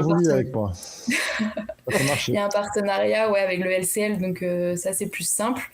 Et je veux dire, du coup, j'ai fait un prêt à la banque et par contre, on peut payer en différé, quoi. Donc en fait, sur les 2 ans de formation, mais moi j'ai pris un peu plus pour être large, j'ai mis 3 ans, je ne paie rien. Et après, on commence à rembourser après cette zone de temps. Moi-même, elle est modulable, quoi. Donc, je peux leur dire, je rembourse directement ou je rembourse un peu plus tard. Et les échéances sont modulables également. Donc, ça se fait bien. Ouais. Ok. Écoute, merci en tout cas pour ta franchise et ton honnêteté à ce sujet. C'est pas tout le monde qui le fait. Non, avec plaisir. Merci beaucoup. Mais c'est normal, tout le monde passe par là, et je veux dire, il y en a qui ont les sous de côté, mais il y en a beaucoup qui ne les ont pas aussi, et c'est important de pas se mettre des freins par rapport à ça. Je veux dire, il y a des solutions qui sont possibles, et c'est vrai que le côté financier peut être un gros frein, mais ça serait dommage parce que si on trouve les sous, après c'est vraiment un beau métier, et le prêt se rembourse bien aussi, quoi. Chez EasyJet, quand même une bonne compagnie, et c'est possible de le faire, quoi. C'est pas impossible. Et pour toi, c'était facile de monter le dossier parce que là, c'est pareil. On arrive, on dit bon bah voilà, je veux 100 000 parce que voilà, je veux être MPL.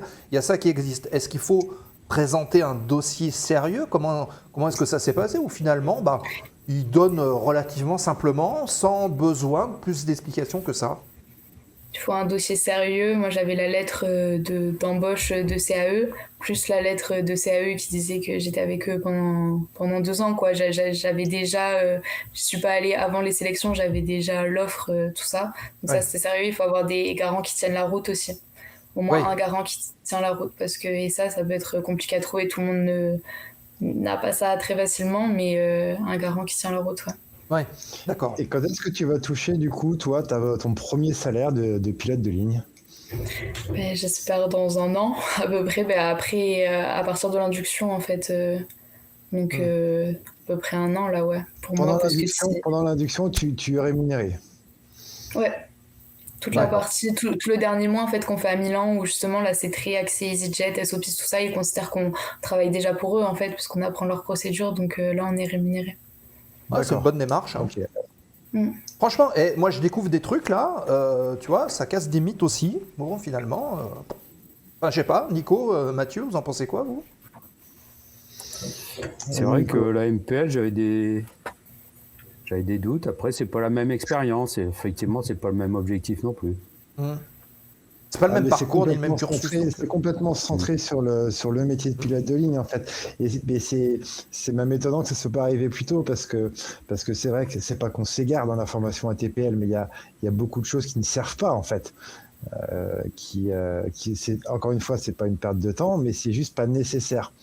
Donc pourquoi s'embêter avec des choses pas nécessaires, et du coup, pourquoi pas gagner du temps, quoi. Ah ouais. Et de l'argent, bien sûr. Ok. Il y a Monsieur Zank qui vient d'arriver. On le salue. Salut mon cher Zank. Mes respects, et respects aussi. Le chat, est-ce que vous avez encore des questions à poser à Roxane qui est avec nous? Dans 10 minutes, on arrive sur la fin d'émission. D'ici 10 minutes encore, on tournera la page foire aux questions remise de gaz. N'hésitez pas à y aller. Hein. Posez vos questions sans aucun problème. C'est bon à savoir, MPL EasyJet. Ah oui, c'est bon à savoir. On vous donne des astuces. On parlait tout à l'heure de motivation, on parlait d'entraînement.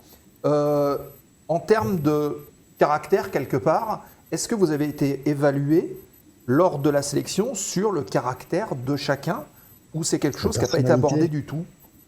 On a eu un test de personnalité pendant les sélections où il y a à remplir. Ouais.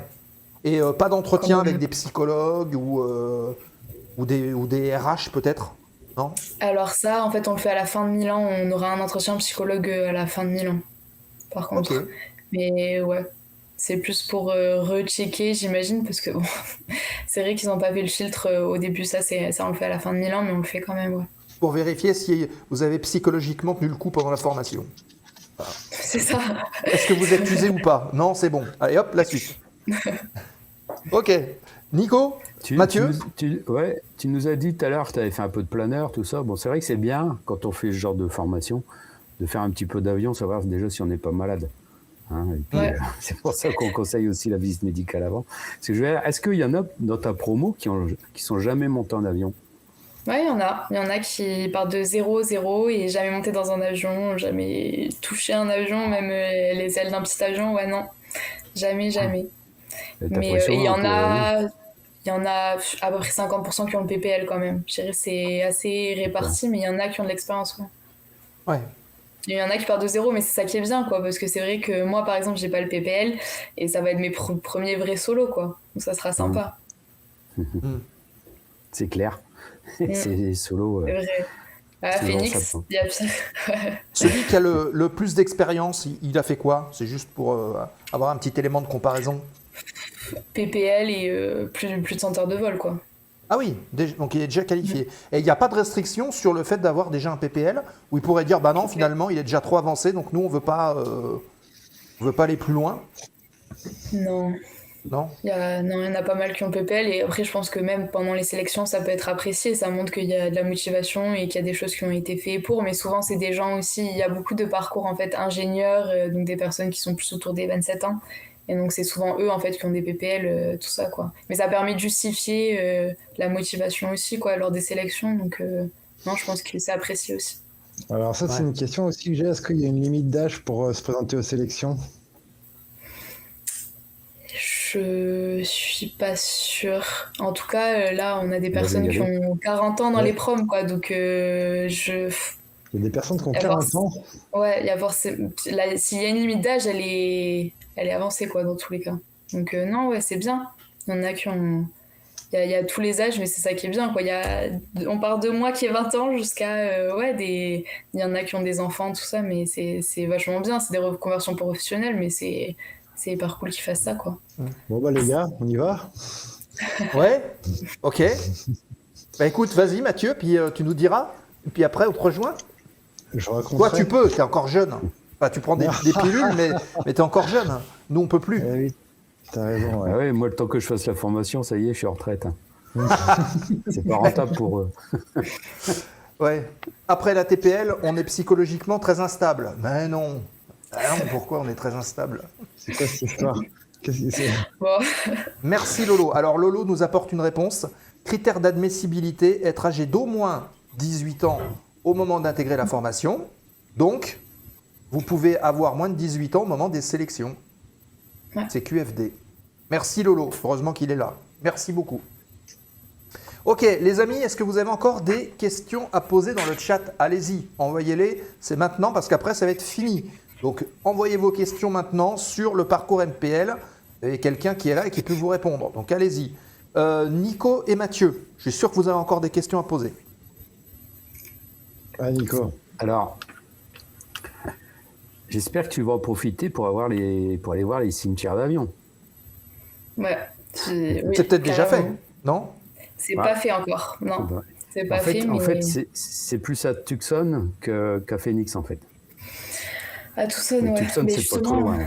je vais y aller lundi, là, à Tucson, donc je Ah, passerai bah, par là. Ah, c'est pas loin, c'est juste à côté. Hein. ok.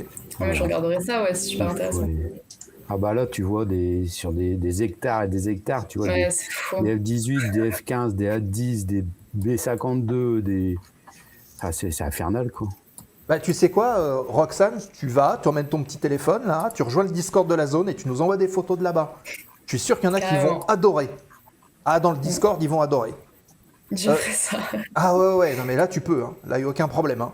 Non, je sais que ça se visite, il faudrait voir, parce que c'est sur une base aérienne, c'est Davis Montana AFB, Air Force Base, Davis Mountain, excuse-moi, j'ai pas ton accent hein, américain. Mais voilà, ouais, donc je sais pas si ça se visite, ça doit être vachement cool.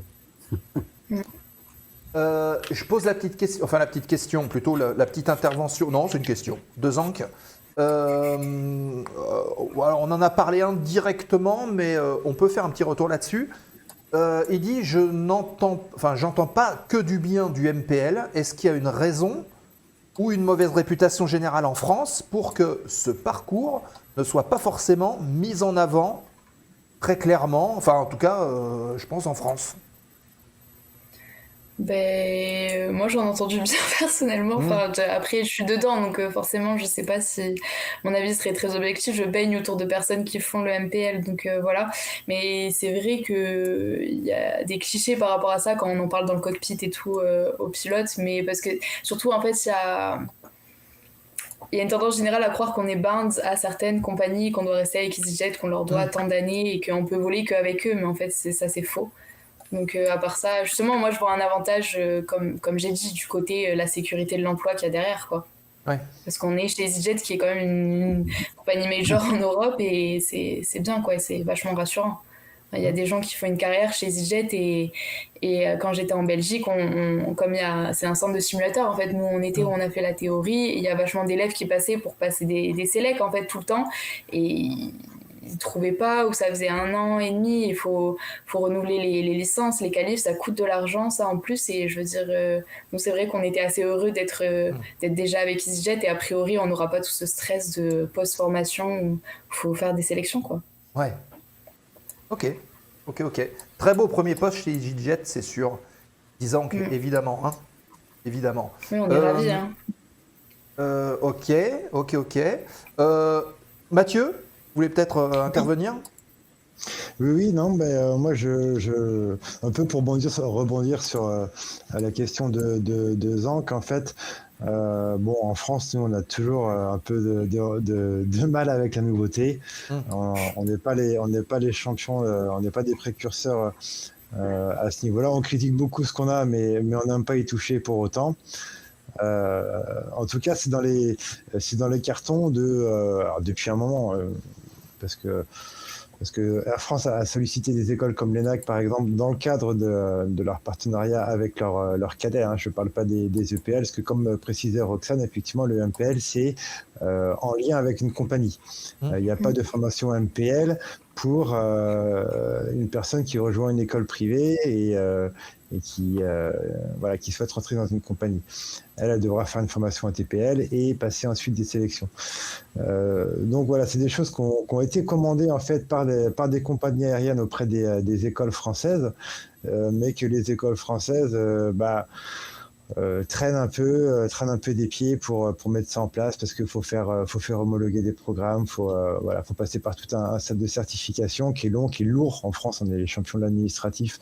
Bon, pas que en France d'ailleurs, mais c'est quelque chose qui prend du temps, mais qui est en train de se faire. Voilà. C'est ce que dit Toller Pepette Kit, c'est vrai que les ATO françaises vivent un peu dans le passé, sont souvent réticentes à la nouveauté. Voilà, donc c'est partagé, en tout cas dans le chat. Oui. Moi j'ai une question, est-ce que quand tu as annoncé que tu allais faire un parcours MPL, tu as des gens qui t'ont dit ouais non, écoute, vas-y pas, fais peut-être un truc plus traditionnel, c'est pas une bonne idée. Est-ce qu'il y a des gens qui ont essayé peut-être de te décourager de faire ce parcours ? Non, justement, c'est ça que je disais, franchement, non, et ça a plutôt rassuré mes parents, par exemple, aussi d'avoir un emploi et de mettre cette somme, parce que c'est ma mère qui est garante, donc non, elle était ravie que j'ai l'offre d'emploi, quoi, derrière. Non, au contraire. Voilà. Ah, elle viendra nous raconter en même temps comment elle a vécu justement ton parcours quand elle viendra nous voir dans la zone aéro, tu vois, on en profite pour lancer les invitations. Hein. Tiens, oui, interviewer toutes les deux en même temps, tiens voir. Ah ouais. 100 000 € à peu près, combien se chiffre le MPL? C'est à peu près 100 000 €, Zank. On en a parlé tout à l'heure. Il y en a qu'on peut écouter. Si, mais Zank, il arrivait un petit peu, il travaille, donc il arrivait un petit peu à la bourre. Mais voilà, on répond aux questions. Bien, il est moins 10. Roger, merci, désolé, je déboule. Il n'y a pas de problème. Je vous propose de tourner la dernière page de l'émission parce qu'il est déjà 20h52 UTC. Comme ça, on part tous dans la même heure. Et puis, on se retrouve juste après. Donc, la rubrique foire aux questions, remise de gaz. Vos dernières questions, c'est maintenant. Hein. Allez-y. La zone aéro, remettez les gaz. Dernière question, programme à venir, vite. Ce sont les 5 dernières minutes de l'émission. Les 5 dernières minutes de la zone aéro. Et on a vu Mathieu qui reprenait un petit cachet d'aspirine avec sa bouteille. Mais c'est trop court les pauses. Oui, mais écoute. Les timings des jingles parce que t'as pas le temps de boire un coup. Quoi. Ouais, c'est vrai. Mais à culpa. Là, on a une info. Hein. Il y a Isa VK25 qui dit avec plaisir. Voilà, donc peut-être une future invitée dans la zone aéro. C'est bon, ça se fête. Vous voyez, ça se passe comme ça, au bar de la zone. Les amis, dans le chat, n'hésitez pas à poster vos dernières questions à Roxane qui est avec nous encore pendant un peu plus de 5 minutes, 5-10 minutes à peu près. Et puis on va parler aussi du programme du mois de mars qui est prêt pour la zone aéro. On va l'aborder dans un instant. Juste avant, il y a Julot qui me dit de vous remercier celles et ceux qui viennent du podcast. Puisqu'il y a des gens du podcast qui sont connectés ce soir, qui n'étaient pas là jusqu'à présent. Donc on les salue, on les remercie. En plus du son, vous avez désormais l'image, parce que vous savez que la zone est aussi en podcast. Merci les amis, on est ravis de vous avoir avec nous. On retrouve Roxane tout de suite. On va juste afficher l'incruste pour le programme de la zone aéro de ce mois de mars. C'est ce que je vous disais à l'instant, il a été verrouillé. Vous allez voir qu'il y a du sympathique. Alors, évidemment, hop, bougez pas, je l'incruste, c'est ici. On retrouve Roxane tout de suite. La première, malheureusement, c'est celle qui va être reportée. Pourquoi on devait avoir Manon Ballon, elle est copilote sur ATR, en compagnie. Et elle devait venir nous voir le samedi 4 mars. Donc, il y aura une émission le 4 mars. On vous annoncera très bientôt, là, dans le Discord, on est en train de de verrouiller l'émission de remplacement, puisque Manon m'a averti, je crois que c'était hier soir, qu'elle était déclenchée en simu. Voilà, donc elle ne pourra pas être là le 4 mars. Par contre, elle m'a dit, mais avec plaisir, je viendrai dès que c'est possible. A priori, on calera l'interview de Manon Ballon en avril prochain. Donc restez connectés, on retrouvera Manon. Il viendra nous parler un petit peu de son quotidien sur ATR. On parlera de l'avion aussi, évidemment. On va essayer de la remplacer par une émission pédagogique. On essaie d'en faire à peu près un par mois. Donc ça sera peut-être l'occasion d'en reproposer un. Ensuite, alors là, attention, je vous donne rendez-vous le 11 mars à 20h30. Nous aurons la chance d'avoir avec nous Reda Benlekeal. C'est un ancien pilote de ligne qui a une carrière absolument phénoménal. Il était commandant de bord dans une dizaine de compagnies. Au cours de sa carrière, il était consultant pour des compagnies américaines, des compagnies européennes, où il était chargé de la sécurité et de la formation. Il a un énorme parcours et il viendra nous parler de sa vision de l'aviation au cours de sa carrière, de son évolution et peut-être de l'aviation de demain. C'est avec Reda qu'on aura le plaisir d'avoir en direct avec nous. Après les États-Unis, on va se diriger du côté d'Alger, parce que je crois qu'il est du côté d'Alger, le 11 mars 2026 à 20h30 en direct avec nous. Très grosse carrière, donc il aura sûrement tout un tas de choses intéressantes à dire. Ensuite, on se reporte le 18 mars. Alors 18 mars, on féminise encore la zone aéro, puisque c'est une pilote instructrice ALAT, pilote d'hélico. Ça doit vous parler, hein. Il y a une certaine Sophie Adno qui est là-haut en ce moment, qui était pilote d'hélico. Eh bien, c'est Julie qui viendra nous voir. Elle est pilote instructrice hélico ALAT. ALAT, c'est Aviation légère de l'armée de terre. Et elle viendra nous parler de sa passion du vol à voilure tournante et aussi des formations militaires au sein de l'ALAT. Donc, venez poser vos questions à Julie. Elle vous dira un petit peu comment ça se passe et l'envers du décor. C'est le 18 mars à 20h30. Et puis, on terminera cette belle session du mois de mars pour des pilotes du LM. Vous avez bien aimé l'épisode sur la Gazette de l'ULM il y a quelques temps. On vous propose un nouveau sujet orienté aviation légère et principalement sur l'ULM avec Marlène Le Seur qui viendra nous voir. Elle est pilote déjà, mais elle est aussi fondatrice d'une appli qui s'appelle Jacana Flight, qui a été lancée il n'y a pas très longtemps, qui vise à échanger entre pilotes pour favoriser en fait les rencontres de passionnés sur différents types de terrains. Donc on verra avec elle les principes de l'application, comment est-ce que ça se passe, et puis comment est-ce que tout ça est organisé pour mettre un peu d'humain, un peu plus d'humain en tout cas d'aviation et faciliter la communication interclub, interplateforme, etc. Voilà. Le Tinder de l'aviation générale, c'est pas tout à fait ça. Je pense que Marlène vous l'expliquera mieux que moi.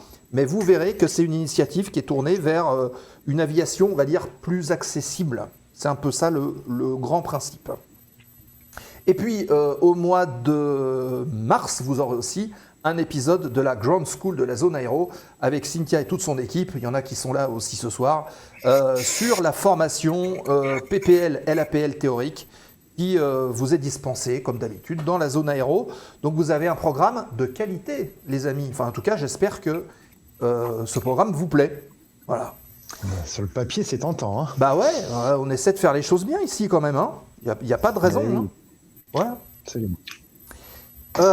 Écoutez les amis, on arrive sur la fin d'émission. Roxane va réapparaître tout de suite. Voilà, ça y est, elle est là. Vos réactions évidemment dans le chat. Et puis Roxane, on va faire un petit mot de la fin comme d'habitude. Et après on fera le tour de tout le monde. C'est vrai que moi, c'est un sujet qu'on n'a pas abordé, mais j'avais envie de dire, s'il y a des filles qui nous regardent, tout ça, que le cockpit n'a pas de genre et que c'est un métier qui a besoin de se féminiser et qu'elles n'hésitent pas, quoi, parce que c'est vrai qu'on est beaucoup moins de filles là dans ces formations, mais qu'il en faudrait plus. C'est quoi le ratio, là, dans ta promo, dans les promos d'avant ou d'après ? Dans ma promo, on était énormément, c'est pas la norme, mais là, on est 7 sur 24 dans ma promo, mais normalement, c'est plus aux alentours de 3 filles sur des promos de 24. Donc, ouais. Et on vous a dit qu'il y avait une volonté, peut-être, sur les recrutements MPL, de prendre plus de filles ? Je pense qu'il y a une volonté, oui, de prendre plus de filles et même en général dans l'aviation, quoi. Ouais. Ok. Bah écoute, parfait. Bon, j'espère qu'on t'a pas trop maltraité. T'as vu, on a été soft quand même.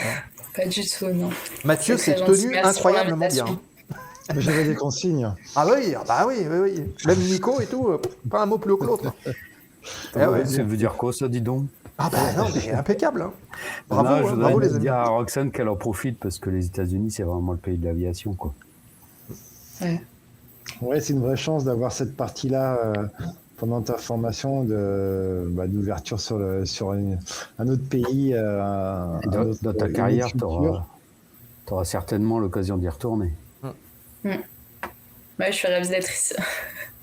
En tout cas, nous, c'était un plaisir de te recevoir parmi nous. C'était vraiment sympa. Je pense que le chat, vous pouvez remercier Roxane avec les points de chaîne. Avec les points de chaîne, vous pouvez faire des applaudissements, tout un tas de trucs. Donc allez-y, vous pouvez les envoyer dans le chat pour remercier. Voilà, Lolo qui dit merci beaucoup. Philémon aussi, merci Roxane, c'était passionnant. Bon courage pour la suite du parcours. Donc Lolo, pareil, qui applaudit. Merci beaucoup. Merci beaucoup. Merci beaucoup. Bien, eh ben, on arrive sur cette fin d'émission. Décidément, ce soir, on est pile à l'heure. Ah, franchement. Incroyable. Ah ouais, Jamais c'est vu incroyable. ça. Ah ouais, non, mais moi non plus. Je crois qu'en 4 ans, c'est la première fois. Professionnalise, ça devient sérieux là. Ouais, on essaie de faire les choses bien. Hein. Bon, C'est ça, merci de battre beaucoup. la SNCF ou quoi? Ouais, bah écoute, Il n'y tant a mieux. pas de Hein. mal, hein, de toute façon. Il n'y a Tant pas mieux. de mal de toute façon. 2-3 petites choses juste avant de se quitter. On a parlé du programme déjà. Je vous rappelle que, évidemment, vous aurez accès tout de suite, là, maintenant, dans quelques minutes, juste après le générique, au replay. Pour celles et ceux qui sont abonnés sur Twitch, vous avez les replays accessibles gratuitement pendant 14 jours. Vous avez également les replays sur YouTube, qui eux sont à J+14. Donc là, ça sera pas mercredi prochain, l'autre d'après. Vous retrouverez donc Roxane sur YouTube. Si vous avez des questions à lui poser, que vous n'avez pas pu participer au stream, n'hésitez pas à les poster dans les commentaires de la chaîne YouTube. Et voilà, nous on les fera remonter et puis on reste en contact. Hein. Tous nos invités sont sympas, donc on continue d'échanger avec eux. Roxane d'ailleurs, au fur et à mesure de ta progression, même quand tu seras qualifié, je compte sur toi pour venir nous faire un coucou en disant ça y est, j'y suis. Carrément. Et tu nous raconteras Oui. comment ça s'est passé. Hein? S'il y a des questions dans les commentaires, j'y répondrai aussi. Ouais, super. Parfait. Ouais, faudrait que tu nous racontes ton premier solo. Faudrait que tu reviennes rien que pour ça. Alors, le premier solo et puis peut-être le premier tour de piste en 320, ça serait quand même sympa. Je pense que ça peut être pas mal. Donc ça fait des choses à rajouter dans le calendrier, tout ça. Qu'est-ce que j'avais à vous dire d'autre? Donc évidemment, les soutiens de la zone aéro, ça se passe sur la chaîne, enfin sur Patreon, ça se passe via le podcast si vous désirez suivre et retrouver les émissions en audio. Sur les réseaux sociaux que Julo vient de poster, vous avez ça dans le chat. Toutes les plateformes, on vous annonce les émissions, vous avez les bandes annonces, vous avez les nouvelles voix off. Donc soyez là la semaine prochaine. La semaine prochaine, nouvel habillage avec une nouvelle voix off, c'est Marie. C'est la semaine prochaine, vous découvrirez tout ça. Et puis, dans un instant, le raid. Nous, tous ensemble, on se retrouve juste après le générique, donc on reste connectés. Et puis, pendant le raid, n'hésitez pas à envoyer les émotes. Julo va les poster dans le chat.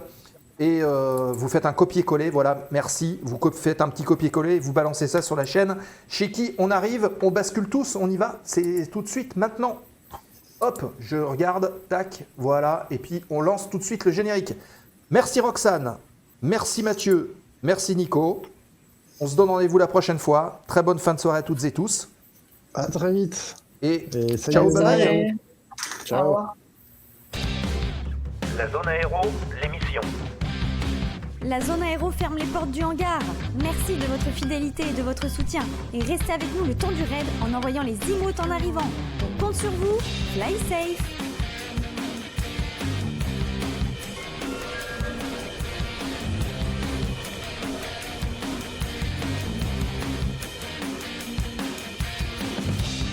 La zone aéro, l'émission.